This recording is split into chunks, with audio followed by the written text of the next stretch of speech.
Bueno, nuevamente muy buenos días a todas y todos. Quisiera, a nombre de la Agencia Nacional de Investigación y Desarrollo, darles la más cordial bienvenida, agradecer su interés, el tiempo que van a destinar a participar de este taller informativo, a través del cual queremos apoyar sus postulaciones al concurso de Centros Tecnológicos para la Innovación 2025.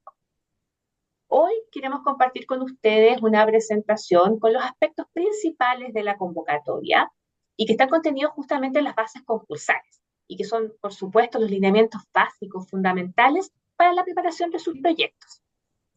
Para llevar adelante esta actividad sin interrupciones, quisiera desde ya pedirles encarecidamente que mantengan sus micrófonos silenciados, porque como se dieron cuenta estamos grabando y la idea es que este taller quede disponible para ustedes y para quien lo requiera en nuestro canal de YouTube y sea un material de consulta y de apoyo justamente en el desarrollo de sus proyectos. Les quiero contar que hoy nos van a acompañar profesionales de la Subdirección de Centros de Investigación Asociativa, específicamente del área y del departamento que está a cargo justamente de los centros tecnológicos para la innovación. Hoy quiero darle la bienvenida a Helen Ipinza, que es la jefa del departamento, también a Paula Ruiz, que es ejecutiva de esta área, también a Claudio Pavés, que se va a sumar posteriormente a apoyarnos en el momento que tengamos que contestar las preguntas. Porque claro, una vez que finalicemos con la presentación, vamos a dar espacio a sus preguntas. ¿Y cómo vamos a trabajar esa parte? Bueno, considerando que somos bastantes personas en la sala, la idea es que ustedes vayan dejando sus consultas en el chat de Zoom. Desde ahí nosotros las vamos a levantar y las vamos a formular al equipo, las vamos a ir contestando, idealmente la mayor cantidad que podamos. Sabemos que muchas veces el tiempo nos juega en contra y no alcanzamos a contestarlas todas, pero en ese caso las preguntas que queden pendientes las vamos a incorporar también al documento de preguntas frecuentes que ustedes pueden encontrar en la ficha del concurso disponible en nuestro sitio web anit.cl. Bueno, les conté ya que vamos a grabar el taller, va a quedar disponible en YouTube para ustedes, también le vamos a compartir a todas las personas posterior a la realización de este taller los enlaces para que puedan realizar tanto la presentación que íbamos a compartir como la grabación y la puedan compartir con sus equipos. Y bueno, ya con todas esas indicaciones compartidas con ustedes, quiero darle la bienvenida al equipo. Partamos por Helen, quien comienza la presentación de hoy. Buen día, Helen. Buenos días, Jime. Muchas gracias por acompañarnos en esta sesión. Espero que el taller sea muy productivo para todas y todos, que efectivamente logren resolver muchas dudas y puedan ver si es este el camino para postular a Centros 2025 de la NIT. Vamos a partir compartiendo la presentación.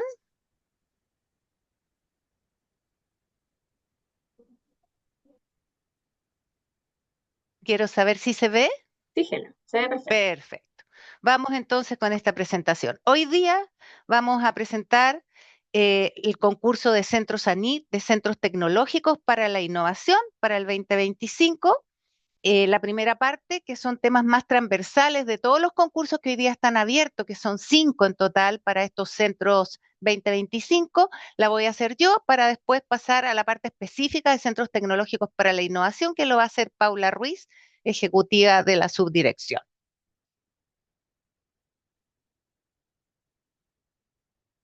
Ya. Primero, dar un poquito de contexto.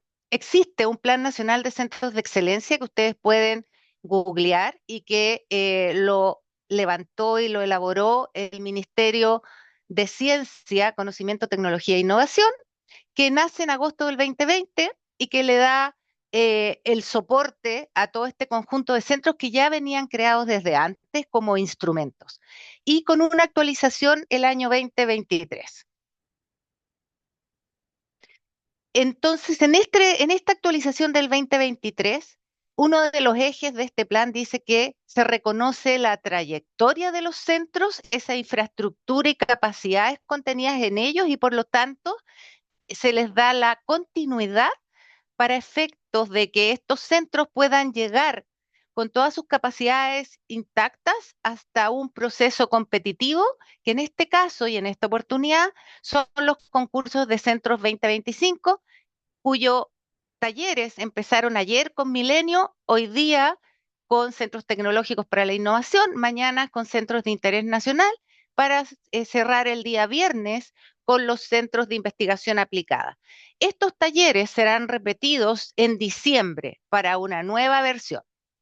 Además de este tema, digamos, que acabamos de señalar, en esta nueva versión del Plan Nacional de Centros se definen todos los tipos de centros que hay desde el 2024.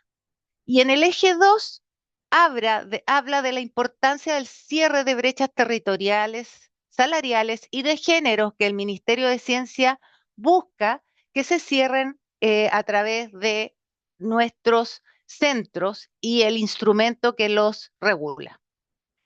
Para efectos también de contextualizar, están cerrando, egresando de ANIT durante el 2025 31 centros, 4 institutos Milenio, 11 centros FONDAP, 8 centros basales, 2 centros tecnológicos para la innovación y 6 centros de excelencia internacional. Todos esos centros terminan su operación bajo el proyecto que se apoyó hace 10 años, cierran su etapa y van a este proceso competitivo en el caso que así ellos lo definan. Según el Plan Nacional de Centro, el acceso a financiamiento se realiza a través de la postulación a convocatorias en un proceso competitivo que lo lidera ANIT. Y las nuevas convocatorias de ANIT para centros serán abiertas a todos los interesados, obviamente siguiendo todas las reglas que contienen las bases concursales. Son estas 5 convocatorias las que están abiertas, que abrieron en octubre y que cierran el 27 de enero. Está Centros Tecnológicos para la Innovación que nos convoca hoy día, Centro de Investigación Aplicada, que su taller va el día viernes, los institutos Milenios que hicieron sus talleres ayer y finalmente los Centros de Investigación Aplicada que harán su taller el viernes de esta semana. Vamos ahora con los centros tecnológicos. En términos de lineamientos transversales que plantea la nueva versión del Plan Nacional de Centro y que son importantes tener presente, se permite que un investigador principal solo participe en un centro. Eso es súper importante. Y acá hay razones atrás porque tiene que ver que en general los investigadores también son académicos y tienen varios sombreros y por lo tanto estar en más de un centro desconcentra mucho la participación. Y si se califican como investigadores principales, los queremos súper involucrados en la tarea que les convoca el centro. Los centros además deberán incorporar al menos un investigador de región, y nos referimos a región de una región distinta a la región metropolitana y también a la región donde está la casa matriz de la institución patrocinante. Que la institución patrocinante en definitiva es la beneficiaria, la que tiene los deberes y derechos con la NIT. Además, deberán existir un plan explícito para cerrar brechas de género. Por otro lado, las entidades patrocinantes deberán velar porque los centros cumplan con las leyes sociales y las condiciones laborales. Todo lo que tiene que ver con el buen trato en términos de las contrataciones. Y con respecto a los centros, también podrán constituirse libremente como entidades independientes o dependientes. No habrá premio ni tampoco garrote para los centros que definan seguir estando albergados en una institución. Para efectos del nuevo plan de centro y las directrices hacia las bases concursales de estas nuevas convocatorias, que no se privilegia el que sean dependientes o independientes. Y finalmente, las entidades patrocinantes y las asociadas tendrán el derecho a participar con voz y voto en todo lo que tiene que ver la gobernanza. Por lo tanto, ahí los directorios deben contener a estas instituciones para que tengan ahí un lugar estratégico para incidir en las decisiones del centro. En términos de ciertas características de las convocatorias, hablando de las 5 en paralelo, ninguna tiene áreas prioritarias definidas. Por otro lado, en términos de montos, ustedes podrán ver ahí que los centros de investigación aplicada son los que tienen los más altos montos, que van desde un mínimo, no se puede postular por menos de 1.200 millones, y un máximo de 2.400 millones en términos del subsidio. Y eso va a depender también de lo que necesita el centro y de las contrapartes que va a tener que colocar como aportes apalancados de terceros. Em, Todos tienen, bueno, ahí los centros tecnológicos van en un rango de 600 a 1.050 millones para la primera etapa, que son los primeros 5 años. Los centros de investigación nacional, 1.250 como tope. Los institutos Milenio, 1.250 como tope. Los de ciencias naturales y los de ciencias sociales, un tope de 800 millones. Esos son montos anuales. Los gastos de administración indirecto tienen un tope de un 15%, ni uno más que eso. Y con respecto a si se requiere o no apalancamiento contraparte, como dije antes, los centros de investigación aplicada, los centros tecnológicos y los centros de interés nacional sí tienen que apalancar recursos. Tomando esos que sí tienen que apalancar recursos, hacemos el doble clic. El financiamiento de contraparte para los centros de investigación aplicada tiene que ser por sobre el 50%. Los centros tecnológicos para la innovación, después van a explicar en mayor detalle esta parte, también están divididos en dos etapas, los primer quinquenio, segundo quinquenio. En el primer quinquenio, las contrapartes son superiores o iguales al 50% del costo total del centro, del presupuesto total, y para la segunda etapa tiene que ser al menos un 65% del presupuesto total. Y en los centros de interés nacional es al menos un 10% de contraparte.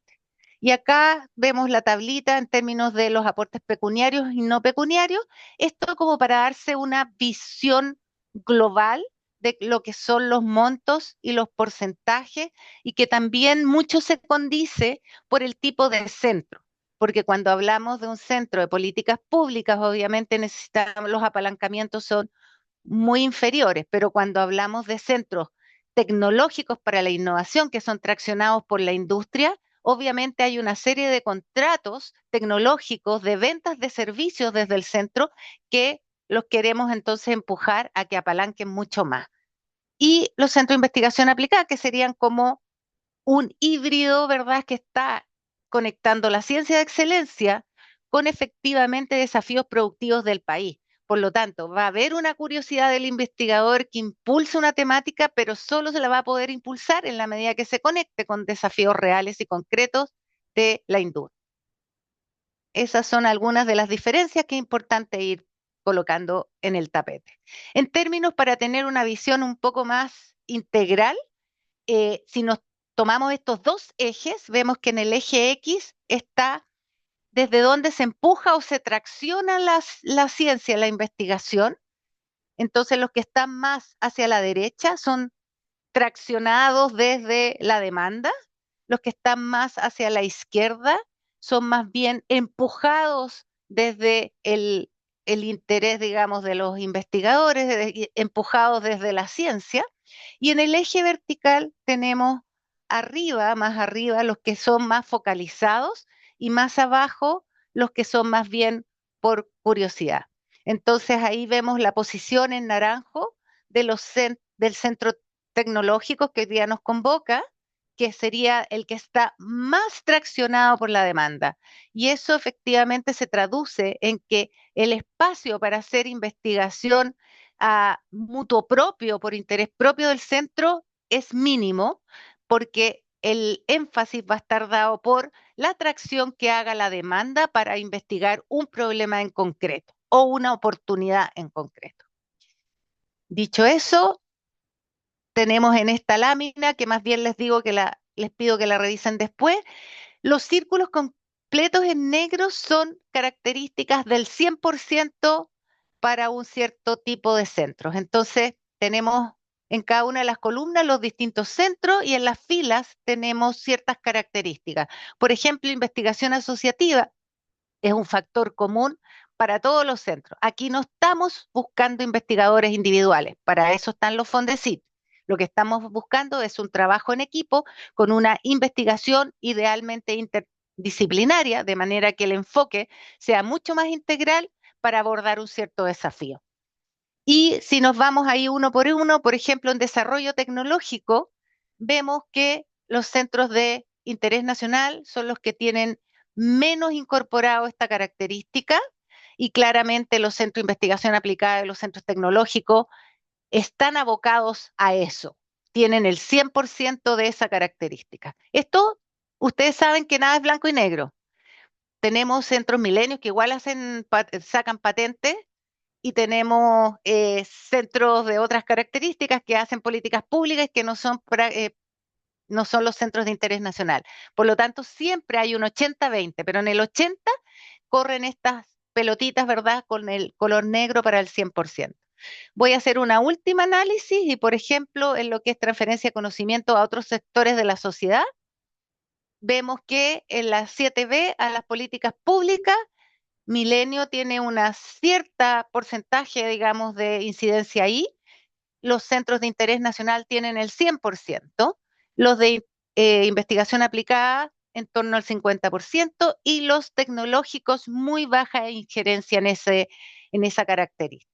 Dicho eso, vamos a pasar ahora, a dejar de compartir para que efectivamente pase a compartir Paula Ruiz con el resto de la presentación, que es lo que más les interesa a todos ustedes, que son los centros tecnológicos para la innovación. Gracias, Paula. Vamos con todo. Gracias, Helen. Bueno, voy a compartir la pantalla. ¿Me confirman si ya estamos ok? Todavía no se ve en modo presentación. Está en diapositivas. Ahí sí. Ya, súper. Bueno, vamos a iniciar la presentación en cuanto a los aspectos más técnicos del concurso de Centros Tecnológicos para la Innovación, que están abocados principalmente en lo que son las bases concursales. Comentarles que lo que lleva relación con el sistema de postulación en línea, en la página web de ANIT, en concursos, tenemos un link que los deriva directamente a un tutorial para acceder al sistema de postulación en línea con algunos tips interesantes para que puedan considerar. En el mismo sitio web de ANIT, donde está emplazado, ¿no es cierto?, este concurso, además de tener el link directo a este video tutorial, también pueden acceder al link de mesa de ayuda para que puedan derivarnos todas las consultas que puedan tener en este proceso de postulación. Bueno, primero vamos a partir hablando sobre el objetivo general de este concurso, que es el crear y o fortalecer centros tecnológicos para la innovación en Chile. Estos centros tienen como objetivo final el poder fomentar, ¿no es cierto?, la innovación en la matriz productiva chilena. Y para esto se requiere de que tenga un enfoque asociativo e interdisciplinario y que dentro, ¿no es cierto?, de su propuesta de valor pueda generar soluciones de alto valor y potencial de mercado, traccionado siempre, ¿no es cierto?, desde la demanda o desde la sociedad. Se pide también de que puedan activar la demanda por investigación y desarrollo y servicios tecnológicos dentro de la matriz productiva chilena y así, ¿no es cierto?, puedan aumentar la innovación agregando mayor competitividad, ¿no es cierto?, y productividad en quienes van a hacer uso de todos estos resultados de investigación. El centro tecnológico también debe tener un foco sostenible, ¿no es cierto?, pensando tanto en un impacto económico, social, medioambiental, y por último, debe contribuir al ecosistema CTCI a través de la instalación, ¿no es cierto?, de capacidades tecnológicas en cuanto al capital humano, a la infraestructura y también al equipamiento tecnológico. En cuanto a los objetivos específicos, y aquí también es fundamental dar una lectura a esto porque debe estar muy relacionado con lo que van a plasmar en la postulación. En primera instancia es poder aportar al ecosistema CTCI con nuevas capacidades científicas y tecnológicas, también contar con capacidades de vigilancia y prospectiva tecnológica. Es muy importante que se entienda que este tipo de centro tiene, ¿no es cierto?, como rol y como propósito la vinculación y la transferencia tecnológica. Esa debe ser, ¿no es cierto?, su propósito o su quehacer. También dentro de los objetivos específicos está el poder promover proyectos de investigación aplicada, desarrollos tecnológicos colaborativos y poder proveer de servicios tecnológicos especializados a quienes lo requieran. Propiciar el asesoramiento a sectores productivos, tanto públicos como privados, en temas regulatorios que afecten los mercados de interés. Muchas veces, ¿no es cierto?, hay temas que quizás desde la legislación no se están abarcando en cuanto a normativas o certificaciones, y acá es muy importante que el centro tome, ¿no es cierto?, un rol de apoyo o de asesoramiento, por ejemplo, con el sector público para poder ser el motor, ¿no es cierto?, que lleve a innovar dentro de la misma legislación. También dentro de los objetivos específicos está el activar la participación de empresas de menor tamaño, así como de emprendedores tecnológicos, vinculación, ¿no es cierto?, con lo que es el ecosistema de innovación y emprendimiento, ya sea con incubadoras de negocios, para poder acceder a estos emprendimientos de base científica tecnológica y ver instancias de colaboración. También dentro de los objetivos específicos está poder difundir al público especializado y también poder hacer divulgación a otros sectores de la sociedad chilena para poder generar esta transferencia también de conocimiento al mundo. Y por último, el generar redes de colaboración, tanto nacionales e internacionales, que va ligado a este rol, ¿no es cierto?, de vinculación que debe tener el centro. En cuanto a los resultados esperados que buscamos en este concurso, en primera instancia está que el centro tecnológico sea un referente de la industria a nivel nacional, ¿no es cierto? Idealmente que el sector productivo en el cual se va a enfocar el centro, en el rubro en el cual va a estar inserto, dentro de este rubro pueda, ¿no es cierto?, generar un posicionamiento y ser, ¿no es cierto?, un referente en cuanto a la generación de soluciones tecnológicas. También está el poder generar nuevos servicios tecnológicos, proyectos de innovación tecnológica y contratos de I+D, aportar a las políticas públicas y estrategias para el desarrollo del sector productivo, aumentar los activos tecnológicos transferidos al mercado, ya sea a través de patentes, modelos de utilidad, derechos de autor, etcétera, generar nuevas capacidades científicas y tecnológicas en el centro y el ecosistema CTCI, pensando en la formación de capital humano, en la generación e instalación de infraestructura y también de equipamiento. Y por último, como resultados esperados también están las redes de colaboración nacional e internacional. Bueno, en cuanto a los plazos de este concurso, comentarles que existen dos etapas, pero para efectos de esta postulación, todo, ¿no es cierto?, el plan de desarrollo debe estar enfocado en los primeros 5 años, que vendrían siendo la etapa 1, que es una etapa de implementación, ¿no es cierto?, de este centro. Pensando en centros que ya están, ¿no es cierto?, creados, que actualmente ya están operando, esta etapa se entendería también como de fortalecimiento. Y luego quienes adjudiquen este concurso van a pasar por un proceso de evaluación para ver si se renueva o no la continuidad del centro por otros 5 años, que también están ligados a una entrega de un nuevo financiamiento o subsidio. En cuanto a la focalización, este concurso en particular no tiene alguna temática o algún área del conocimiento que se deba abarcar, es genérico, pero lo importante es que el centro, ¿no es cierto?, tenga un enfoque de demand pool o market pool, que lleva relación con que sea traccionado por la demanda o por las necesidades que tenga el mercado o la sociedad. Esto pensando en que, por ejemplo, desde el sector productivo puede que no tengan capacidades instaladas para poder abarcar o abordar las soluciones que ellos requieren a partir de problemáticas que identificaron, y es por eso que se acercan a estos centros tecnológicos para poder acceder a habilidades especializadas, a conocimiento y también a soluciones tecnológicas. En cuanto al público objetivo de este concurso, son grupos de profesionales e investigadores, ¿no es cierto?, que tengan experiencia en el I+D+I, que hayan, ¿no es cierto?, hecho investigación, innovación, al menos 3 años, ¿no es cierto?, hacia atrás, que ya vengan trabajando, que puedan, ¿no es cierto?, validar de que ya este grupo estaba conformado. Y por último, la beneficiaria, que es una entidad nacional que sea sin fines de lucro, y lo importante es que dentro de su quehacer esté el poder desarrollar actividades de investigación y desarrollo, también de emprendimiento e innovación, y esto se va a certificar, ¿no es cierto?, a través del objeto social que va a estar dentro de los estatutos de esta institución.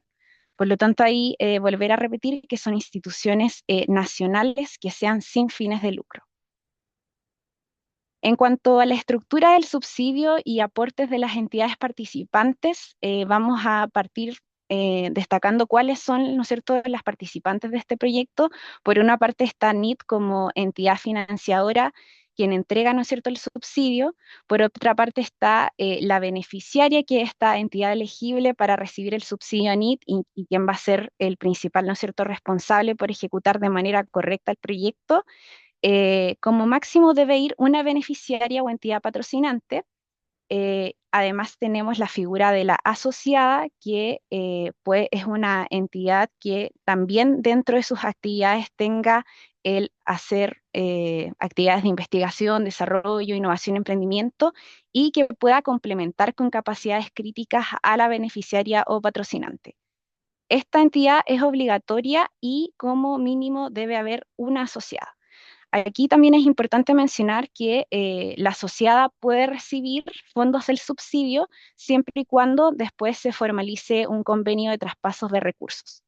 Y por último, también tenemos a la entidad interesada, que es obligatoria, al menos debe existir una, y esta entidad interesada debe dar pertinencia, ¿no es cierto?, al existir del centro, ya que es la demanda potencial de los resultados de I+D más I que pueda tener el centro. En relación a la estructura de los aportes, vamos a hacer la distinción entre la etapa 1 y la etapa 2, pero lo que cobra mayor relevancia es la etapa 1, ya que en esto, ¿no es cierto?, se va a centrar la formulación del proyecto. En cuanto al presupuesto total del centro, podemos identificar el subsidio y el financiamiento de la contraparte. Para esta primera etapa, el subsidio debe ser, ¿no es cierto?, el 50% del presupuesto total, y el financiamiento de la contraparte, ya sea entre la entidad beneficiaria y las asociadas, debe ser del 50%. Y este 50% se distribuye en un 25% correspondiente a los aportes del aporte pecuniario provenientes, ¿no es cierto?, del sector productivo. ¿Cómo se puede materializar este aporte? A través de la venta de servicios u otros asociados que pueda generar el centro, también como contratos tecnológicos con la industria, y también, por ejemplo, por levantamiento de capital que se pueda hacer a través de los gobiernos regionales por la adjudicación de algunos fondos. Y en cuanto a los otros aportes, que pueden ser tanto pecuniarios y o valorizados, estos corresponden a este otro 25% que debe aportar la contraparte, que se pueden enterar a través de levantamientos de otros fondos fiscales concursales, ya sea de ANIT, de Corfo, de FIA, siempre y cuando estos fondos lleven relación con el quehacer del centro, deben estar, ¿no es cierto?, ligados con el quehacer del centro, y además deben ser de menor envergadura, es decir, de que sean proyectos que adjudicaron, pero que tengan una duración menor a 5 años. Dentro de estos otros aportes pecuniarios o valorizados también están los aportes de los participantes, ya sea de la beneficiaria y las asociadas. También pueden ser aportes a través de ley de donaciones y de otro tipo de fondos internacionales. Pasando a lo que es la etapa 2, aquí también existe una nueva distribución en donde el subsidio es el 35% del presupuesto total, y el restante, que corresponde a un 65%, sería el financiamiento de la contraparte. No voy a entrar en los otros detalles, ya que es la misma figura, ¿no es cierto?, de distinción entre aporte pecuniario del sector productivo y los otros aportes pecuniarios y o valorizados. En cuanto al subsidio, bueno, Helen lo mencionó, para la etapa 1 el subsidio va desde 600 millones hasta 1.050 millones de pesos por año, y en cuanto a la etapa 2 es de hasta 800 millones de pesos por año, que corresponderían a este 35% del presupuesto total. ¿Cuáles son los ítems financiables con fondos del subsidio? Bueno, tenemos al personal o al recurso humano, también a los gastos de operación, también está el ítem de equipamiento, el de acondicionamiento de infraestructura inmobiliario. Aquí la restricción es que se puede costear con fondos del subsidio hasta un 10%, y también tenemos los gastos de administración indirectos u overhead, que es de hasta el 15% del costo total del subsidio. Bueno, en cuanto al equipo de trabajo, voy a nombrar los perfiles de cargo que existen y que están identificados en las bases. Aquí lo importante es que revisen cuáles son las restricciones en cuanto a los topes anuales que se pueden costear con cargo al subsidio. En cuanto al director o director ejecutivo, al encargado o encargada de comunicaciones y al encargado o encargada de transferencia, es importante que consideren que estos deben estar contratados los primeros 6 meses de ejecución del proyecto. Ya esas personas tienen que estar dentro de la institución y además deben tener una dedicación exclusiva a las labores del centro, es decir, una dedicación full time. También está la figura del encargado financiero, que es un perfil fundamental, ¿no es cierto?, para poder realizar de manera correcta las rendiciones asociadas a estos centros que reciben un subsidio mayor si es que uno hace la diferencia con otros tipos de subsidios que entrega la agencia. También tenemos la figura del investigador principal, del investigador adjunto, investigador joven, investigador postdoctoral, estudiantes de posgrado, tesistas de pregrado, personal profesional y o técnico y por último también el personal administrativo. Estos son los tipos de perfiles de cargo que están, ¿no es cierto?, definidos en bases. También existe un anexo con el glosario si es que quieren acceder a mayor información y es así como deben ser identificados también en la nómina de personal, que es uno de los anexos que deben adjuntar en la postulación. Bueno, en cuanto a la formulación del proyecto del concurso, ¿no es cierto?, de centros tecnológicos para la innovación, vamos a partir dando una estructura de cuál va a ser la evaluación de la propuesta escrita. En primera instancia está el plan estratégico, que es lo que tiene una mayor ponderación dentro de la evaluación, lo que quiere decir que no es que sea el más importante, pero claramente es donde deben centrar los esfuerzos, hacer todo el levantamiento de información necesaria para poder darle una robustez a la postulación. Este plan estratégico tiene una ponderación del 35%. Luego pasamos al plan de desarrollo del proyecto con un 25%, donde aquí fundamentalmente se van a trabajar las líneas de acción que va a tener el centro, tanto en ámbitos de investigación y desarrollo y o innovación. También tenemos otro criterio de evaluación de las propuestas escritas, que es el elemento para el seguimiento y control del plan de desarrollo del centro con un 12%. Tenemos la gobernanza, estructura, organización y gestión del centro con un 18% y finalmente la formulación financiero-económica del plan de desarrollo con un 10%. Para poder entrar en mayor detalle con respecto al contenido de la propuesta, bueno, en primera instancia se debe completar aspectos más generales de la postulación en cuanto a la presentación del centro, el resumen ejecutivo de la propuesta, objetivos de la propuesta y la justificación de la pertinencia del centro propuesto.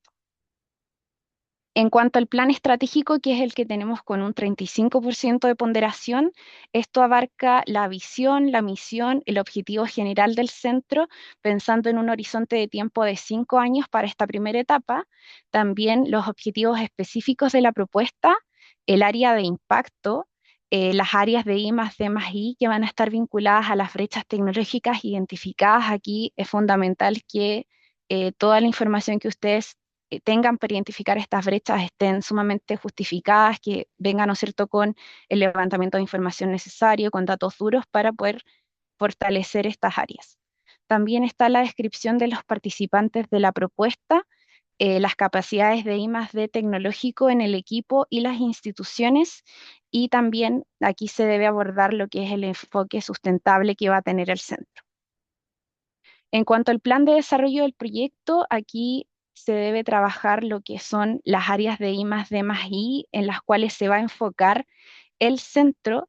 Puede ser tanto investigación y desarrollo e innovación, puede también ser solo investigación y desarrollo, o solo innovación, ahí ustedes lo van a definir. Lo importante es que siempre esté este foco también de innovación en el sentido de que dentro del quehacer del centro exista este grado de diferenciación, que tenga, ¿no es cierto?, una propuesta de valor interesante. También dentro de los ámbitos que se abordan en el plan de desarrollo está la transferencia tecnológica, la aplicación del conocimiento y vinculación con sectores productivos nacionales, el apoyo a emprendedores de base científica en Chile, la formación de capital humano, difusión y extensión de resultados y las redes de colaboración. En cuanto a los elementos para el seguimiento y control del plan de desarrollo del centro, se van a medir los indicadores. Aquí mencionar que dentro de los indicadores también y dentro de los anexos de los documentos que deben adjuntar en la postulación, el centro igual debe tener identificado cuál es su portafolio o su cartera de tecnologías y los debe identificar de acuerdo al nivel de madurez tecnológica. Así que bueno, toda esa información está disponible en el anexo de los KPI para que también lo consideren y lo puedan revisar desde ya. Aquí también deben trabajar lo que es la productividad del centro, la carta Gantt y los anexos solicitados. También está la gobernanza, estructura, organización y gestión del centro, aquí partiendo con lo que es la estructura organizacional del centro, en cuanto a cómo está conformado, cuáles también van a ser los comités directivos y el comité asesor nacional. El comité directivo va a tener un foco mucho más estratégico y el comité asesor nacional tiene un foco más de vinculación y de transferencia tecnológica. Esos comités deben estar constituidos ya posterior a la adjudicación, así que ahora deben tener, digamos, una estructura de cómo van a ser estos comités. Tenemos el plan de igualdad de género, que también es un punto relevante que se evalúa en este criterio, la estrategia de apalancamiento de recursos y el plan de fortalecimiento de capacidades. Y finalmente, en cuanto a la formulación financiera económica, está la presentación financiera económica del centro, el presupuesto total, ¿no es cierto?, para los 5 años. Este presupuesto debe ser coherente con la carta Gantt, deben, ¿no es cierto?, ambos documentos y ambos planes deben conversar entre sí. Y por último están los compromisos institucionales. Bueno, en cuanto al proceso de evaluación, comentarles que podemos identificar 4 pasos. En primera instancia está la evaluación de la propuesta escrita. Anteriormente revisamos la ponderación, ¿no es cierto?, de cada uno de los criterios de evaluación. Esta evaluación se compone por una evaluación par, que es una evaluación de un experto o experta, que va a ser un insumo para el panel de evaluación que va a ser nacional e internacional. Luego de esta evaluación de la propuesta escrita, vamos a pasar a una preselección de propuestas en donde se va a elaborar un ranking con los mayores puntajes, quienes van a ser citados después en una tercera instancia para una exposición en inglés ante el panel nacional e internacional. Comentarles que en los criterios de evaluación, si es que uno de los criterios tiene una nota inferior a 3, va a pasar, ¿no es cierto?, va a estar automáticamente fuera de competencia, así que en base a eso se va a elaborar este ranking para ver quiénes van a ser citados a la entrevista oral. Y finalmente vamos a tener la selección de las propuestas que van a ser recomendadas para adjudicación de este concurso y la nota se va a componer en un 60% por el puntaje de la propuesta escrita y un 40% con la nota de la presentación oral. Los plazos del concurso, bueno, el concurso finaliza el 27 de enero, la postulación se hace por el sistema de postulación en línea de ANIT, luego vamos a iniciar todo lo que es la admisibilidad del concurso, que tenemos destinado enero y febrero para realizar ese trabajo, luego el proceso de evaluación, que está estimado entre febrero a julio, luego lo que es la preparación del fallo para julio, octubre del próximo año, y la adjudicación y fallo, ¿no es cierto?, con la entrega, notificación de los resultados está con fecha estimada octubre del 2025. También lo que tenemos, ¿no es cierto?, proyectado es que la primera cuota se entregue post, ¿no es cierto?, octubre 2025, o sea, durante el segundo semestre del próximo año. Bueno, para ya ir finalizando lo que es esta presentación, vamos también a referirnos a lo que son las causas de inadmisibilidad, ya que dentro de estas causas también han salido varias preguntas frecuentes que hemos recibido. Bueno, dentro de las causas de inadmisibilidad tenemos que la propuesta no sea ingresada por el sistema de postulación en línea en los plazos oficiales, es decir, hasta el 27 de enero, También que la propuesta no utilice los formatos oficiales del concurso. Estos formatos están disponibles en el sitio web de ANIT, también están en el sistema de postulación en línea. Es fundamental que los puedan revisar desde ya para que revisen toda la información que necesitan recopilar, que tengan, ¿no es cierto?, el tiempo necesario para poder gestionar tanto de las firmas, por ejemplo, de las cartas de compromiso de la beneficiaria, de las asociadas y de las interesadas. Otras causas de inadmisibilidad es que la propuesta no respete el idioma solicitado dependiendo del documento a completar. Hay documentos que sí o sí se completan en inglés, como por ejemplo es el formulario de postulación, el presupuesto, el documento de indicadores o de KPI, entre otros. Ahí todas las instrucciones están facilitadas en el sistema de postulación en línea. También otra causa es que las instituciones participantes no cumplan con los requisitos establecidos en las bases en cuanto al perfil de institución, lo que conversamos en un comienzo, por ejemplo, de que en el caso de la beneficiaria sea una institución nacional sin fines de lucro y que tenga dentro de su objeto social el hacer actividades de investigación y desarrollo, emprendimiento e innovación. Otra causa es que la propuesta cuyo presupuesto solicitado a NIT no esté dentro del rango de financiamiento anual. Por ejemplo, si es que llega una propuesta en que se solicite un subsidio inferior a los 600 millones de pesos o superior a los 1.050 millones de pesos anuales, también quedaría fuera de de carrera. Otra causa es las propuestas cuyas instituciones participantes no cumplan con el cofinanciamiento solicitado en bases, ¿no es cierto?, en cuanto a lo que es el financiamiento de las contrapartes. Acá solo una observación con respecto a que las remuneraciones de los profesionales y o investigadores, ¿no es cierto?, que ya estén contratados por el centro en la etapa de postulación, esto se considera como un aporte valorizado. Sin embargo, deben considerar de que el aporte, ¿no es cierto?, de las contrapartes, que corresponde a un 25%, el que está fuera del aporte pecuniario del sector productivo, el que corresponde a otros aportes, eso puede ser pecuniario y o valorizado. Por lo tanto, esta observación pasaría un poco a ser marginal, ya que ese aporte lo pueden complementar con pecuniario valorizado o solo pecuniario o solo valorizado. Bueno, también dentro de las causas de inadmisibilidad tenemos que en el caso de que el director o director ejecutivo o uno o más de los investigadores principales, incluyendo también al director si es que se incluye este perfil, presenten alguna causal establecida en las bases en el numeral de restricciones e incompatibilidades en el momento de postular, se declarará automáticamente inadmisible la última propuesta que sea ingresada en la plataforma de postulación. Bueno, aquí dentro de este capítulo en las bases en cuanto a las restricciones e incompatibilidades, podemos mencionar que si postula algún centro ANIT que reciba una cuota posterior a marzo del 2025, queda inadmisible. También el director e investigador principal podrá postular en una sola propuesta en esa, ¿no es cierto?, en esa calidad, si es que está duplicado su rol en distintas postulaciones, también queda, ¿no es cierto?, fuera de bases. También se solicita de que al menos un investigador principal deba desempeñarse fuera de la región metropolitana y que también sea una región distinta a la región de ejecución, ¿no es cierto?, del centro en donde esté la beneficiaria. Eso también va a ser corroborado en estas causas de admisibilidad. También vamos a revisar que el director al momento de postular no debe tener calidad de director en otro centro ANIT que actualmente se esté ejecutando y que tenga una cuota posterior a marzo del 2025.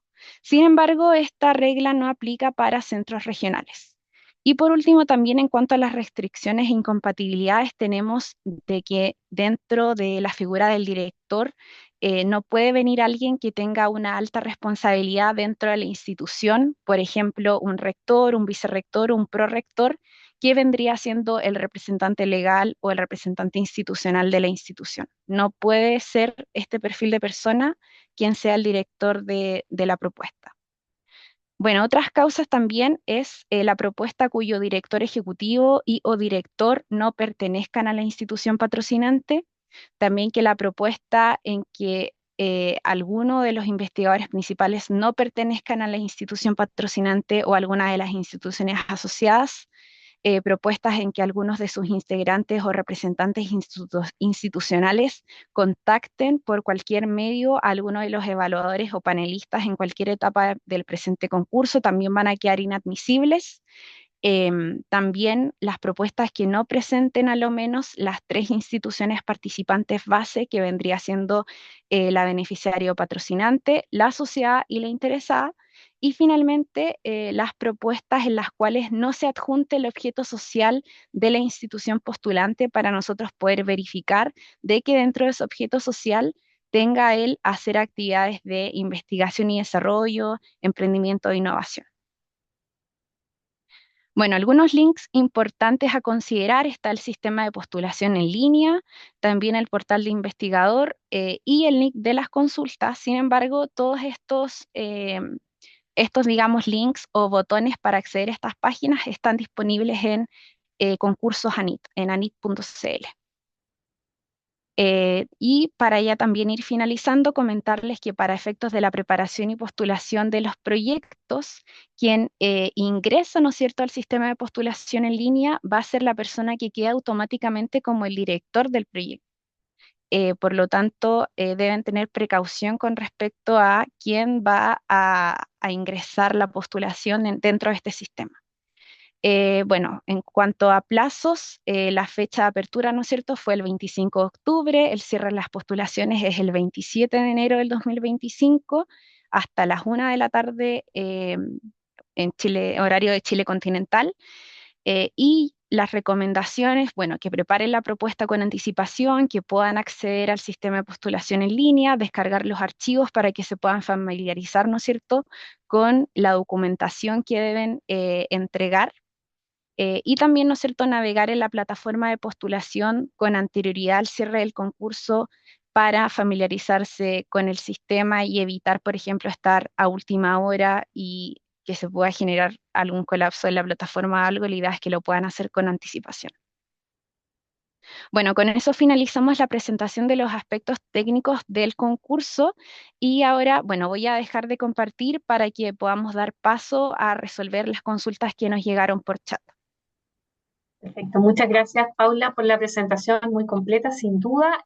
Yo muy breve, antes de partir con las preguntas, sobre todo para quienes se sumaron posterior al inicio del taller, todas las preguntas las estamos recibiendo por el chat.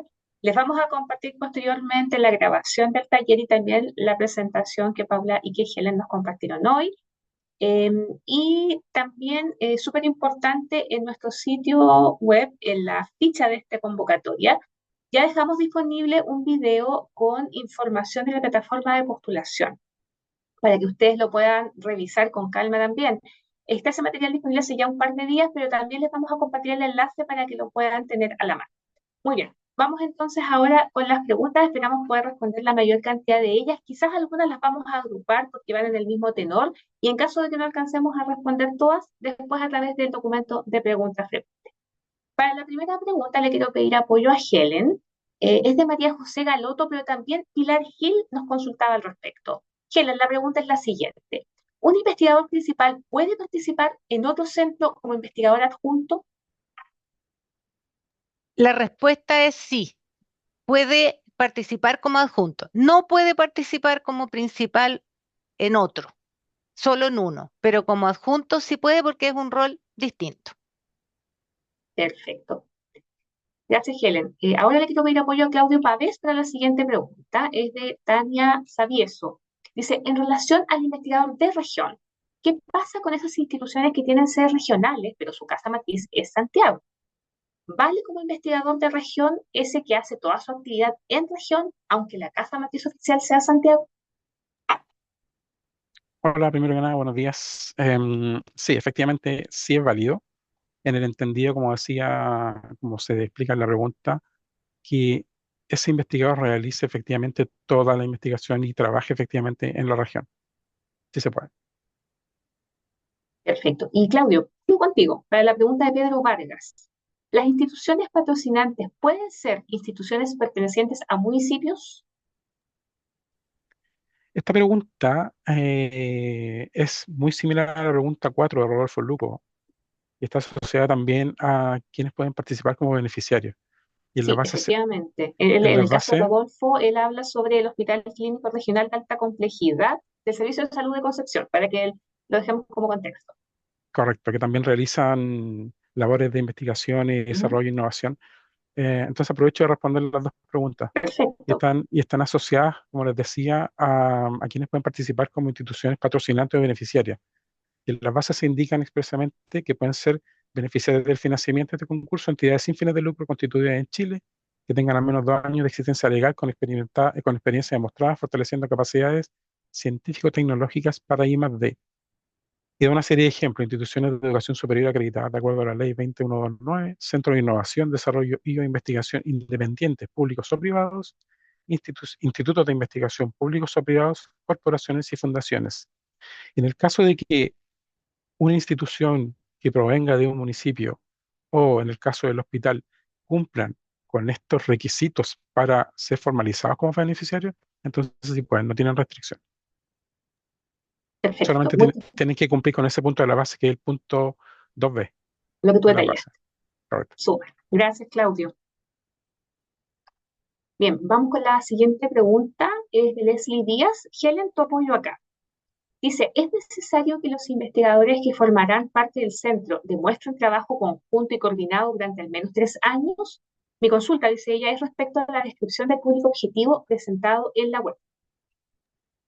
Efectivamente, sí tienen que demostrar y de hecho se evalúa. Ellos deben tener publicaciones conjuntas o haber trabajado en desarrollo tecnológico o haber escrito un libro. Tienen que demostrar ese trabajo anteriormente para poder decir que en el centro entonces van a desempeñarse correctamente en un trabajo colaborativo. Perfecto. Bueno, para la siguiente pregunta vuelvo contigo, Claudio, es de Pedro Vargas. ¿Pueden participar entidades del ámbito internacional? Sí, sí puede. No como beneficiarios por la restricción que les mencionaba anteriormente, pero sí eventualmente podrían participar como interesados y asociados. Muchas gracias. Helen, vamos con la pregunta de Marcos.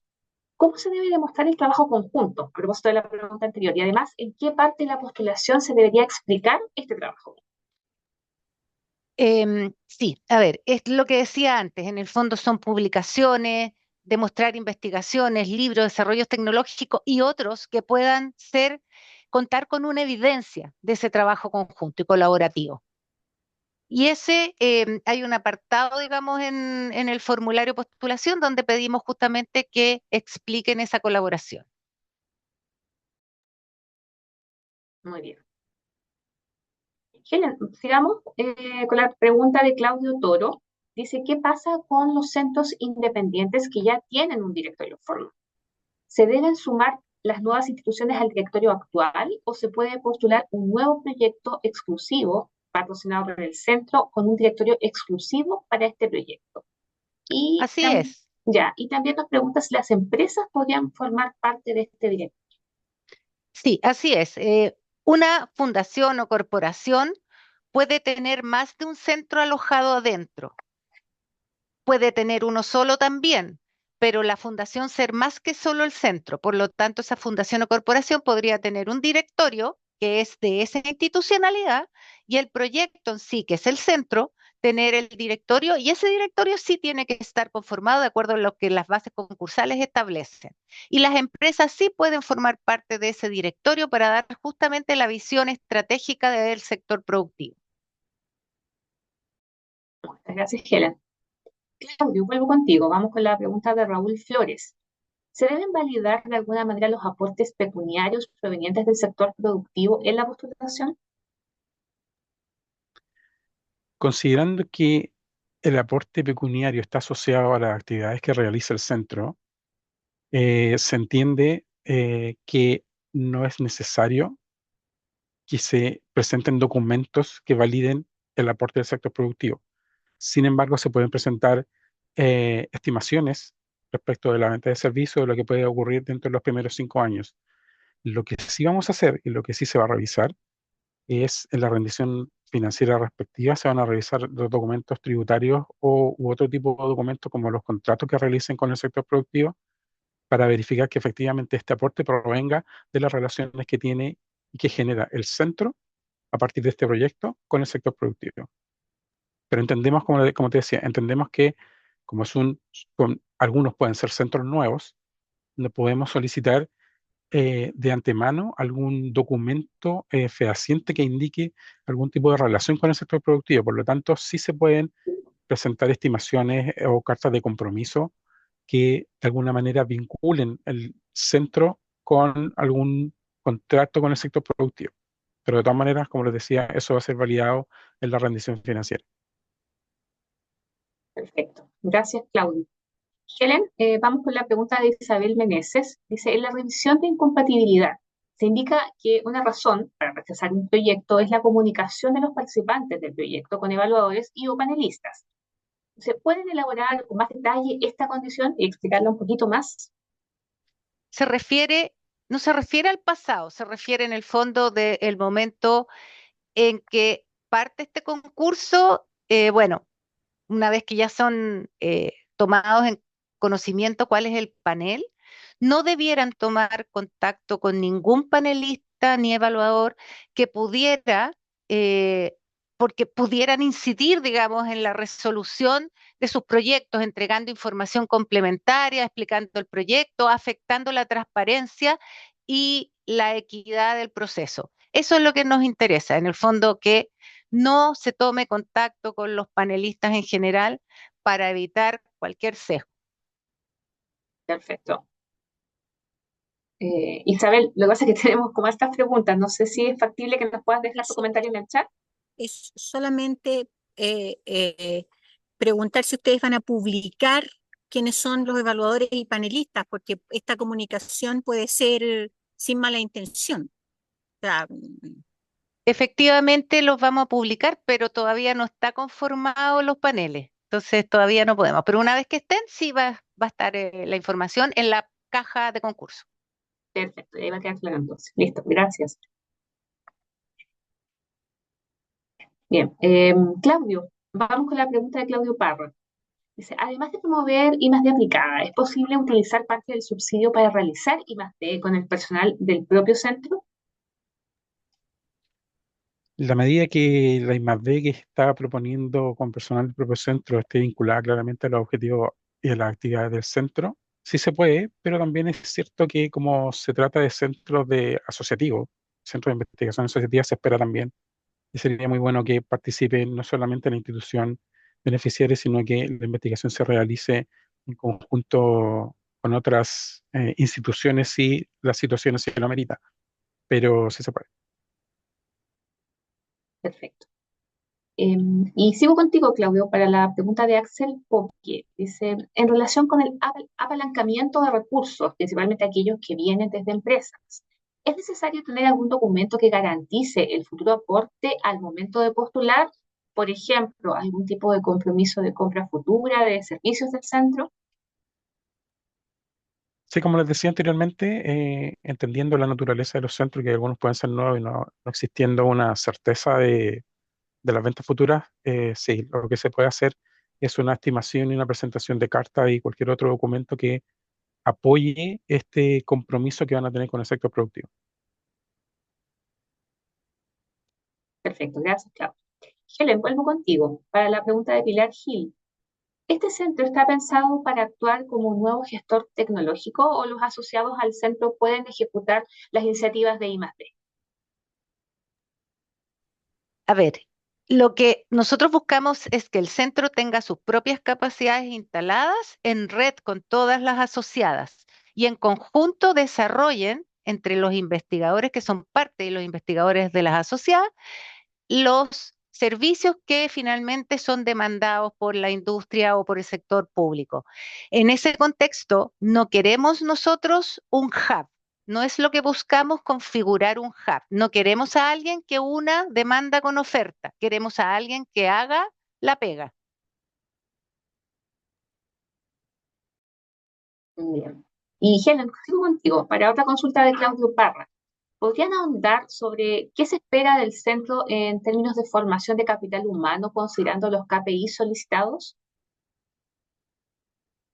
Ya, vamos con eso. En términos, a ver, si nosotros nos fijamos en los criterios de evaluación, se va a evaluar la estrategia de formación de capital humano.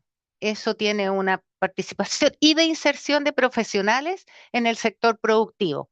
La estrategia, son puras promesas, ¿verdad? Pero en el fondo ahí es donde se tienen que poner creativos. Y por otro lado, en base al diagnóstico que también se pide presentar en la propuesta, donde se identifican las brechas, entonces esta estrategia de definir qué tipo de formación de capital humano requiere ese sector o temática en particular, tanto a nivel técnico como profesional como de posgrado. Son todos los eslabones, cuáles son los más débiles en base al diagnóstico y desde ahí entonces hacer los énfasis con las asociadas, con las capacidades propias del centro. Y eso es la parte creativa que tienen que colocar en la propuesta. Muy bien. Helen, continúo contigo para otra consulta de Isabel Meneses. En los criterios de evaluación del plan estratégico se menciona un triple impacto. ¿A qué se refiere? Al triple impacto se refiere social, ambiental y económico. Muy bien. Helen, también vamos con la pregunta de María José Galoto. ¿El trabajo conjunto de 3 años tiene que ser entre las distintas asociadas o entre los investigadores? Entre los investigadores, las Perfecto. personas, no las instituciones. Ya. Y Helen, vamos con la pregunta de Andrea. Si no hay focalización, ¿pueden entrar en detalle sobre la contribución que el Centro Tecnológico debe hacer a la mitigación del cambio climático, como aparece en las bases? Mira, se refiere a lo siguiente. Todo centro puede incidir positivamente en el cambio climático y esto se hace a través de las soluciones que conciben, ¿verdad? Considerando, digamos, el desarrollo tanto de conocimiento como de soluciones tecnológicas, mirar dentro de las hipótesis cuáles van a ser las injerencias en el cambio climático. Entonces, si yo voy a hacer una solución para acuicultura, para agricultura, para alimentos, para construcción, para lo que sea, poder considerar todo el ciclo de vida de esa solución o de ese conocimiento desde la cuna a la tumba y ver que en el fondo no afecte negativamente la biodiversidad y todos los aspectos que en el fondo el cambio climático significa, las emisiones de gas de efecto invernadero, etcétera. Todo mirado desde lo que yo estoy generando. Entonces, no es que yo sea un centro dedicado al medio ambiente, pero sí debo tener en consideración cuando desarrollo una solución los impactos que va a tener. Perfecto, muchas gracias, Helen. Claudio, vuelvo contigo para la pregunta de Alex Echeverría.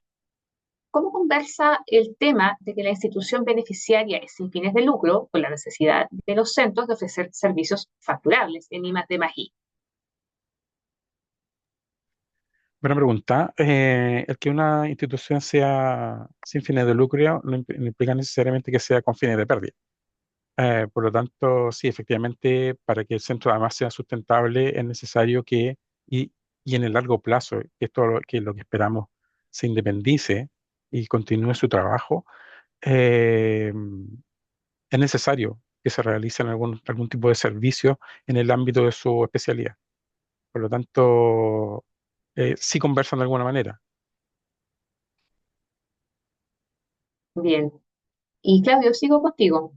Vamos con la pregunta de Julieta Enríquez. ¿El aporte pecuniario se justifica con cartas del sector productivo o puede ser una memoria de cálculo que haga el beneficiario de proyección de venta de servicios?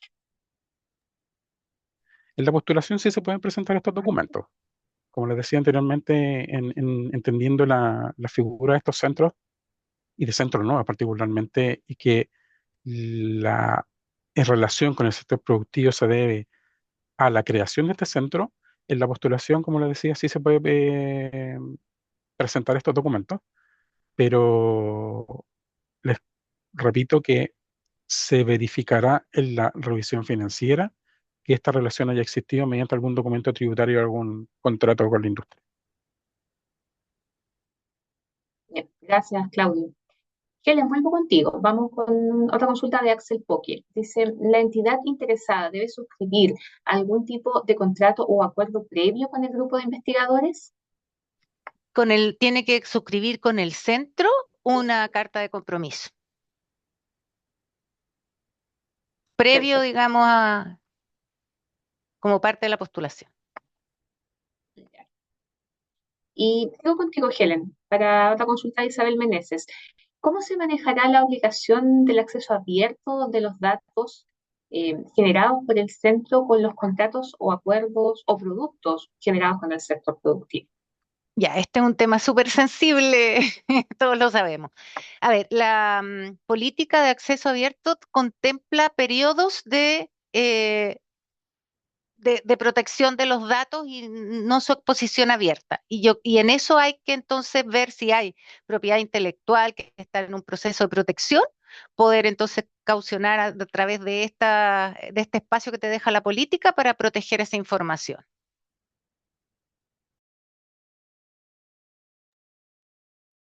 Gracias, Helen. Claudio, vamos con la pregunta de Aya Salam. ¿Se considerará algún tipo de prioridad, ponderación o ventaja competitiva en la adjudicación para los centros que están en riesgo de cierre? Según la información proporcionada al inicio del taller, son varios. Sí, efectivamente son varios, creo que 31, Ujú. pero no existe ninguna ponderación ni beneficio adicional, sino que todos participan en la misma, bajo los mismos criterios y partiendo de cero. Súper bueno aclarar este punto. Gracias, Claudio.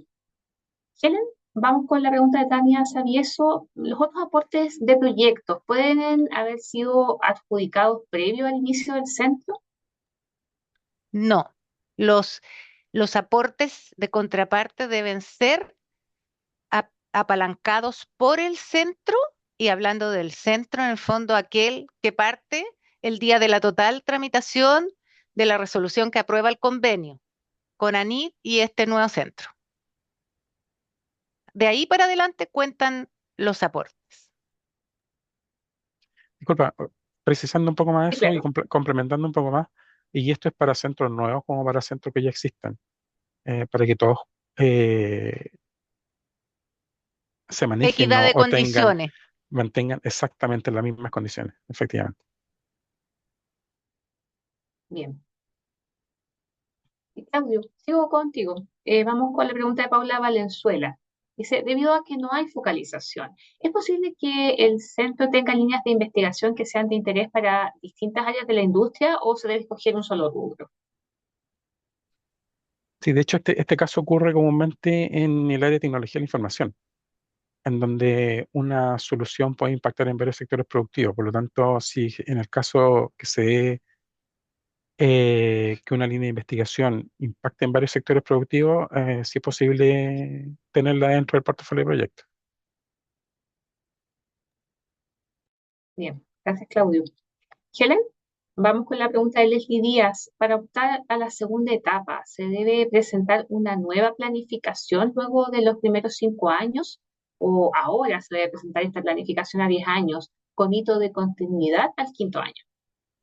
A ver, al quinto año, ahora lo que el énfasis está puesto en la primera etapa. Al quinto año, o un poquito antes, en realidad 4 años y tanto, se debe presentar el informe de los 4 años y tantos ya desarrollados, con todos los resultados, comparando con los indicadores comprometidos versus lo alcanzado. Y por otro lado, se debe entregar una planificación para el segundo quinquenio. Todo eso va a ser evaluado por un panel que va a definir en el fondo si el proyecto continúa o no continúa, o va a recomendar a la NIT si continúa o no continúa. Pero en esa oportunidad no compiten con otros, compiten consigo mismo, con la calidad de lo que están proponiendo. Bien, y Helen, sigo contigo para la pregunta de Eduardo Chiesi Pérez. Dice, dentro de los otros aportes pecuniarios, en caso de tratarse de proyectos ANID, estos deben ser necesariamente del tipo aplicado, como por ejemplo los proyectos FONDEF, o también podrían ser de tipo básico como FONDESIP, siempre y cuando guarden relación con las temáticas de estudio del centro. Acá existen dos tipos de aportes. los aportes pecuniarios provenientes del sector productivo, donde principalmente son las contrataciones que hacen terceros del centro y que les pagan por eso. Entonces las monedas caen en una cajita y suenan, y esas son aportes pecuniarios del sector productivo. El resto entra en otros aportes pecuniarios y o valorizados. Entonces, si tenemos un apalancamiento del FONDEF, del FONDECIT o todo eso u otros, entran en otros aportes pecuniarios y o valorizados, pero no en los aportes pecuniarios del sector productivo, que son los que tienen, al menos, tienen un desde que Paula mostró una diapositiva, ¿verdad? Que son montos importantes y que son al menos 25% en una etapa, al menos 40% en otra. Perfecto, gracias. Solamente comentarles que vamos a exceder el taller hasta las 12:30 para tratar de alcanzar a responder la mayor cantidad de preguntas. Helen, otra pregunta de Pilar Gil. Una remesa de un proyecto financiado por otro fondo público, por ejemplo Corfo, el gobierno regional, que entra en periodo de ejecución de un centro tecnológico, pero que el centro tecnológico, ¿podría considerarse como aporte pecuniario? Eso, o sea, si es apalancado después de la resolución que aprueba el convenio, podría considerarse dentro de otros aportes pecuniarios y valorizados en el caso de venir de la Corfo y en el caso del gobierno regional podría entrar en los aportes pecuniarios del sector productivo. Pero si es después de la fecha de la resolución, si es antes, pero es una remesa que te la entregan después, ese tendría que ser ya analizado, digamos, en el contexto una vez que ya estemos operando acá en ANID y sería una excepcionalidad. Perfecto. Gracias por la aclaración, Helen. Ahora, para la siguiente pregunta, le quiero pedir apoyo a Paula. Es de Marilú Bruno. ¿Es posible considerar gastos realizados por la interesada como aporte pecuniario, por ejemplo, la creación de áreas de desarrollo al interior de la empresa? Hola Marilu, bueno, ahí en cuanto a lo que se mencionó como otros aportes pecuniarios y o valorizados, ahí considerar de que estos pueden ser enterados por la beneficiaria y o asociadas.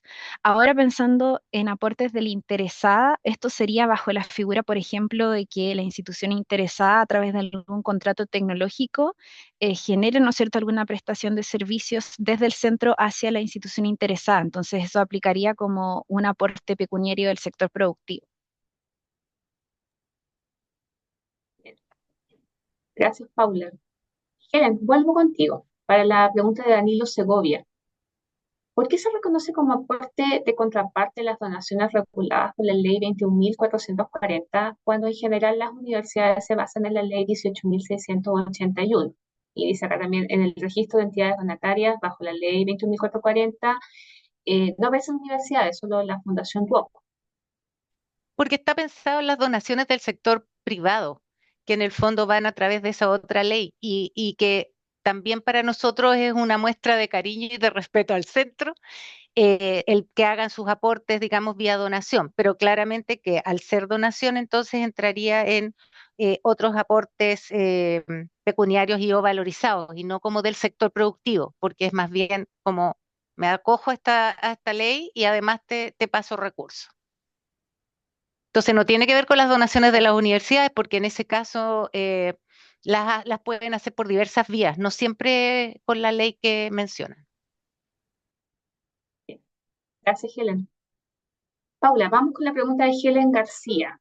Si existen cambios en el equipo desde la postulación a la adjudicación, ¿hay algún problema? No existe ningún problema. Lo importante sí es que se va a revisar de que se cumpla con el mismo perfil que fue incluido en la postulación. Bien. Sigo contigo, Paula. Vamos con la pregunta de Caroline León.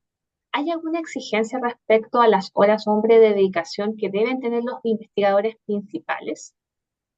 De acuerdo a las bases, no existen restricciones con respecto a esto, pero sí es importante de que las horas que, ¿no es cierto?, se vayan a dedicar, que se destinen al centro, sean, ¿no es cierto?, horas coherentes y que sustenten el trabajo que va a realizar el profesional. Bien.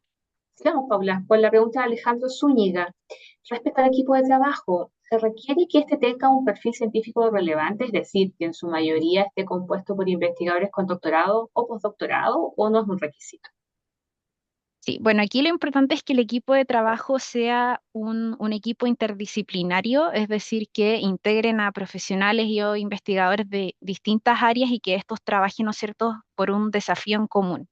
Ahora, en cuanto al perfil de estudios o perfil académico que pueda tener, por ejemplo, el investigador principal o el investigador postdoctoral, ahí eso lo deben revisar netamente en lo que es el glosario, donde se define, por ejemplo, cuál es el grado académico que debe tener ese perfil de persona.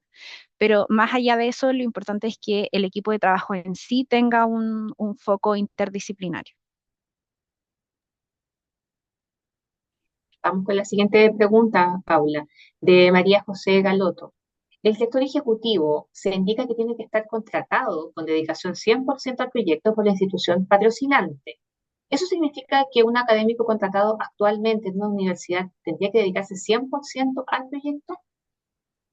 Así es, el director o director ejecutivo debe tener una dedicación exclusiva al centro. Bien.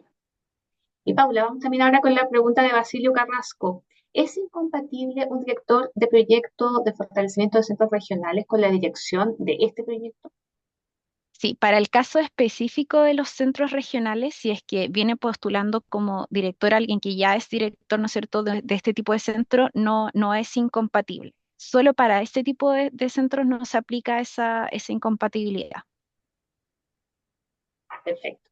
Y ahora la pregunta de Marilu Bruno, Paula. ¿El aporte pecuniario contraparte, se proveniente del sector productivo, debe estar respaldado en su totalidad por compromisos de aportes o solo los primeros años? Sí, bueno, esto claramente debe venir respaldado, pero se debe enterar durante el periodo de ejecución del proyecto. Ahora, para efectos de postulación, ¿no es cierto? Quizás existan ciertos compromisos o más que nada una proyección o estimación de cuál va a ser ese aporte. Pero toda esa documentación después va a tener que ser respaldada durante la ejecución del proyecto. Bien. Y Paula, otra consulta. Dice, ¿una empresa relacionada con la beneficiaria puede ser asociada o interesada? Bueno, ahí va a depender un poco de las características de esta institución, pero en base a los antecedentes yo entendería que la empresa aplicaría más como una institución interesada siempre y cuando tenga el perfil, ¿no es cierto?, de ser de demanda potencial de los resultados de I más D más I que pueda generar el centro. Perfecto. Muchas gracias, Paula. Helen, Leandro, quiere saber si sabemos a la fecha eh, para cuántos centros habría presupuesto, A específicamente ver, presupuesto en sí. convocatoria. Hoy día estamos todavía con las incertidumbres propias. Se solicitó recursos para una cierta cantidad de centros, después vienen todos los recortes, Ministerio de Ciencia, bla, bla, bla, bla. Hoy día la ley de presupuesto todavía no está cerrada, pero lo que está hoy día discutiéndose es que sean 6 cupos. Pero eso se confirma cuando la ley de presupuesto salga adelante, porque ahí se definen montos y números. Perfecto. Gracias, Helen. Paula, vamos con la siguiente pregunta de Elizabeth Torrico. ¿Las universidades de regiones pueden invitar a colaboradores de universidades de Santiago? Sí, los pueden invitar, sin embargo, adicionalmente deberán incorporar al menos un investigador de región diferente a la región metropolitana y a la casa matriz de la patrocinante o beneficiaria. Bien. Y Paula, la pregunta de Alejandra García. ¿La beneficiaria podría aportar parte del aporte pecuniario o solo debe provenir de asociados? Sí, en la identificación de los otros aportes valorizados y o pecuniarios, estos pueden ser desde la beneficiaria o desde las asociadas. No solicitamos, por ejemplo, que un porcentaje de este provenga de la beneficiaria y otro de las asociadas. Puede ser en conjunto. Perfecto. Helen, vamos con la siguiente pregunta. Dice, ¿proyectos internacionales asociados a la temática se consideran pecuniarios o no pecuniarios? ¿Me puedes repetir la pregunta, Jiménez? Claro. ¿Proyectos internacionales asociados a la temática Mm. se consideran pecuniarios o no pecuniarios? Ya, esto depende del origen del proyecto. Si hay un contrato de una entidad internacional que le paga al centro por un servicio la temática del centro, entonces, habiendo ese intercambio, califica como aporte del sector productivo. Si no hay pago y es buena onda, entonces no califica. Bien. Paula, otra pregunta. El proyecto se escribe con foco en la etapa 1 a 5 años y entonces el plan financiero también es para los primeros 5 años. La postulación en su totalidad debe ir para un horizonte de tiempo de 5 años. Para la etapa 2 deben considerar que si adjudican, ¿no es cierto?, el concurso, van a pasar por un proceso de evaluación de continuidad de renovación. Por lo tanto, esta presente postulación involucra solo los primeros 5 años de proyecto. Perfecto. Sigo contigo, Paula, para la pregunta de Morín. Dice, ¿puedes participar un servicio de salud? Aquí faltaría más información para definir quizás cuál sería el rol. Claro, al principio de las preguntas, cuando Claudio contestó, abordamos el caso de un centro de salud. Ah, Quizás ok. si Morín nos puede dejar más información o puede compartirla a través de nuestra plataforma, Ayudanit, mandando la consulta, podemos responder con mayor, digamos, antecedentes en la mano. Ya. Paula, y la pregunta de Rodolfo Figueroa, ¿se puede ser director del proyecto si esta persona ya es director de otro proyecto ANIT asociado con la actividad principal del centro? Sí, bueno, en la figura del director, si es que actualmente es director de algún centro ANIT que esté, ¿no es cierto?, en ejecución y que tenga que vaya a recibir una cuota post marzo del 2025, aquí sería inadmisible, no sería el caso. Si es que esta persona es director quizás de otro tipo de proyectos, ya sea FONDEF u otro, ¿no es cierto?, programa, deben considerar que el director ejecutivo debe tener una dedicación exclusiva a este centro. Gracias, Paula. Helen, vuelvo contigo. Para otra pregunta de María José Galoto, ¿la colaboración previa tiene que ser entre todos los asociados? No necesariamente. Podría haber una parte que sí tiene relaciones previas, pero pueden haber otros que son mucho más incipientes, pero lo importante es que finalmente todo eso va a ser parte del proceso de evaluación, porque con lo que estoy diciendo podría que tengan una relación previa y 5 que no, y obviamente eso no va a tener tanto sustento. Entonces, como digo, el proceso de evaluación va a definir, pero sí podría eventualmente una, dos por ahí que son más recientes y que no tienen, digamos, una historia. Bien. Sigo contigo, Helen, para la pregunta de Rodolfo Luco Bravo. Sobre la personalidad jurídica, consulta él, en el caso de un hospital regional público. Estos cuentan con una regulación controlada por la Superintendencia de Salud y además mediante un decreto donde se identifican sus atribuciones por ser autogestionados. ¿Esto basta como antecedente para reconocernos como entidad? No hay A ver, estatuto, como en el caso de las universidades o las fundaciones. las bases establecen súper claramente, y ahí los invito al hospital a pasarle las bases a algún abogado de ellos, donde puedan ver en el capítulo donde se establecen todos los requisitos, ser persona jurídica sin fines de lucro, pero también tener experiencia comprobada en investigación y desarrollo.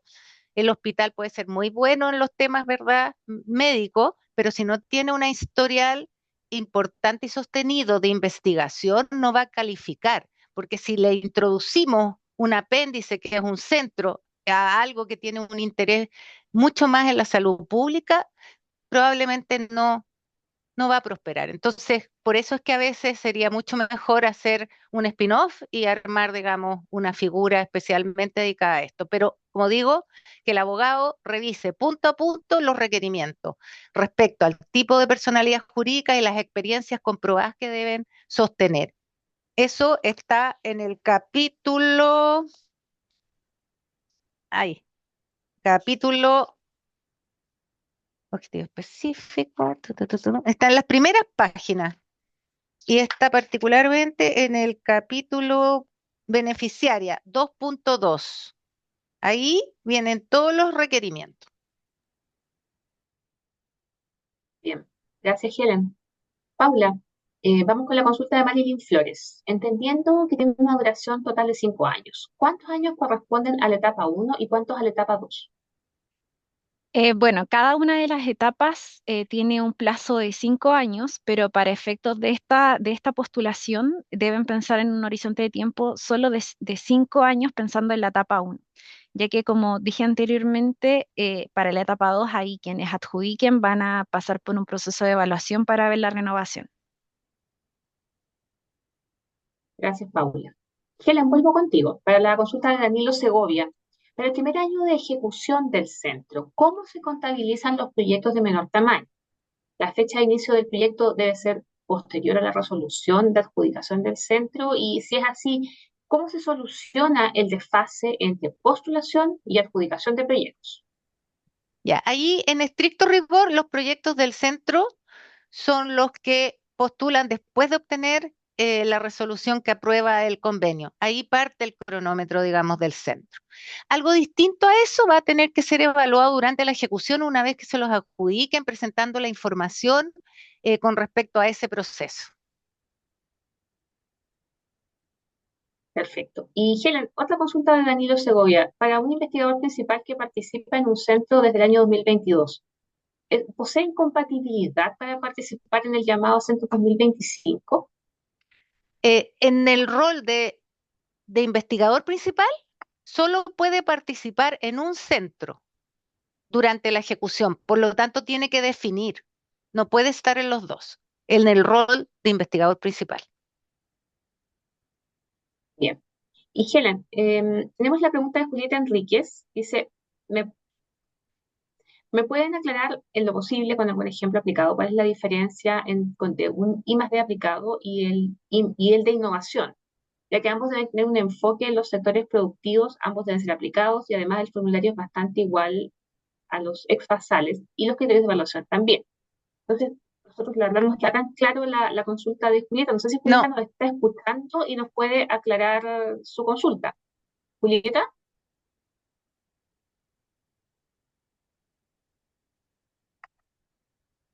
Perdón, sí, ay, sí, Julieta, ya, nos escucha. Perfecto.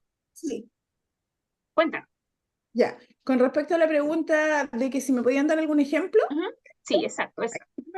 mira, lo que pasa es lo siguiente, lo que pasa es que los centros basales, que ahora son los basales, son los centros I+D aplicados. Entonces, según el primer gráfico que mostraron, igual está como corrida un poco la línea en donde tiene harto tiraje de lo que desarrollan a nivel de investigación y también de lo que tiene el sector productivo.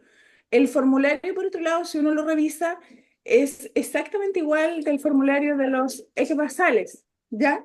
Entonces, me cuesta un poco distinguir la línea de dónde está eso, dado que requieren tener I+D, los centros I+D aplicados también requieren tener I+D aplicado, requieren tener un foco, quieren estar orientados al sector productivo, el otro igual, hablan de la innovación, entonces la única diferenciación que logro encontrar es casi en temas de requisitos con respecto a los investigadores principales.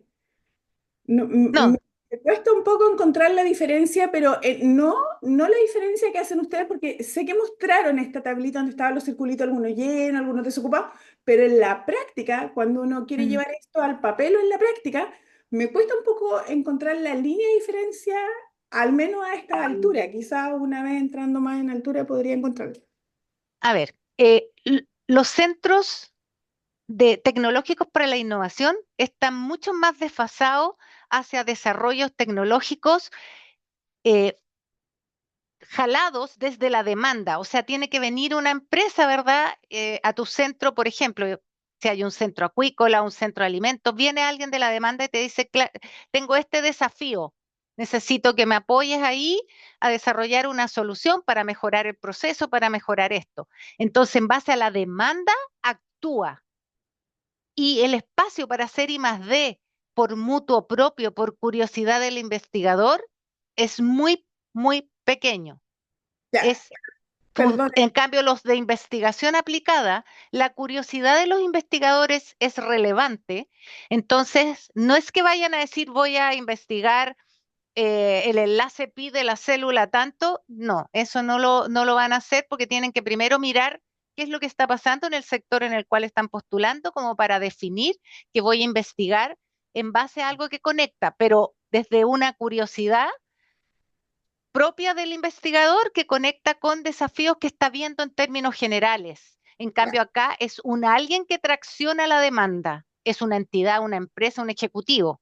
Entiendo, entonces bajo ese concepto, si también para ser súper clara y aterrizar un poco también lo que uno necesita bajo ese concepto, los proyectos que se levanten con financiamientos públicos tienen que ser proyectos orientados, como por ejemplo en este caso, si son ANIT, tienen que ser ANIT IT, Fondef IT, porque ya estamos en un proceso como de escalamiento. Y si no, tendrían que ser proyectos de otra línea como Corfo, en este caso contratos colaborativos u otras cosas. Eso deberían ser los No proyectos. tenemos esa restricción por bases, puede que en la práctica se dé así, pero en las bases no lo confinamos a que sea un FONDEF o sea un Corfo. En la práctica, como te digo, en virtud de que estás en la última milla o, digamos en los espacios mucho más concretos de TRL, no sé, de 7 para arriba, por decirlo de alguna manera, o algo así, a pesar que al final del día no me gusta casarme mucho con los TRLs o con el blanco y el negro, porque siempre es 80-20. Hay institutos milenios que mueven la frontera del conocimiento y sacan, y una externalidad es un desarrollo tecnológico con una patente. Entonces no podemos como casarnos en el 100% en que no va a ser. ¿Ok? Sí, Pero en el fondo la gran diferencia es eso. También si uno mira en la práctica, los centros basales tienen estos tremendos subsidios porque también son equipos humanos muy numerosos. Es investigadores de excelencia en cantidades importantes trabajando en un porcentaje importante de su horario para ellos, con equipamientos y todo. Los centros tecnológicos en ese sentido, como son más concretos y trabajan por demanda, no pueden sostener un equipo tremendo porque el costo fijo los hundiría. Entonces necesitan tener más bien hartos asociados, gente que está ya con ciertos incentivos y tener muy pocos investigadores como propios del centro. Esa es otra gran diferencia. gracias. Perfecto. Com- Muchas Claudio gracias. quiere complementar. Sí, Claudio, Sí, dale. complementando un poco la respuesta de Helen, una de las grandes diferencias también es que un centro de investigación aplicada, un centro de investigación aplicada tiene que ir a resolver problemas de industria mediante la investigación, y que pueden ser 1, 2, 3 años de investigación para resolver un problema específico. Los centros tecnológicos para la innovación, su creación está enfocada en fortalecer la innovación en las empresas y en el apoyo a los emprendimientos. Y en la medida que estas soluciones innovadoras o estas soluciones que el centro preste a través de plataformas, a través de conexión con la industria, a través de los servicios, a través de diferentes actividades que realicen, si estas actividades requieren que dar un paso atrás y complementarlo con investigación aplicada para llegar a los resultados que se requieren, entonces va a tener una línea de investigación y ahí va a tener un investigador principal y una serie de investigadores que se van a apoyar entre las diferentes instituciones que conforman el centro. Pero principalmente la gran diferencia, complementando lo que dice Helen, es que uno está enfocado en la innovación y en apoyar la innovación en las empresas, apoyándose en un poco en investigación aplicada, y un centro de investigación aplicada es más bien investigación aplicada que resuelve un problema que tiene la industria. Y así se diferencia, por eso se ve en la gráfica que el centro tecnológico para la investigación está más avanzado hacia la línea de los TRL más avanzados, y un centro de investigación aplicada se queda en la investigación, como dice su nombre, en investigación aplicada. Perfecto. Muchas gracias, Claudio. Bueno, nos pasamos ya unos minutos del cierre del taller, así que vamos a llegar hasta acá. Nos quedan algunas preguntas pendientes, como yo les había anticipado, pero las vamos a tratar de contestar de manera posterior a través del documento de preguntas frecuentes. Compromiso de nuestra parte, les vamos a mandar un correo con los enlaces al taller, a la grabación del taller, a la presentación que compartimos y también, como les comentaba, al video de la plataforma de postulación para que si ustedes lo puedan tener a mano. Bueno, les quiero agradecer, por supuesto, su interés, el haber estado hoy con nosotros y haber participado de este taller. Esperamos que haya sido una buena instancia para ustedes. Y bueno, tal como lo comentó Helen, tenemos mañana y pasado 2 instancias más de información respecto a las convocatorias de centros de este año 2025. A mí solamente me basta comentarles que, bueno, recordarles más bien que el cierre de esta convocatoria es el 27 de enero de 2025 a las 13 horas, para que lo tengan muy, muy, muy presente en sus calendarios. Y bueno, solamente me basta despedirme, desearles una muy buena tarde y por supuesto, eh, bueno, que puedan ya empezar a trabajar en un muy buen proyecto. El taller siguiente que se mencionó se los vamos a informar oportunamente. Muchísimas gracias y que estén muy bien. Muchas gracias.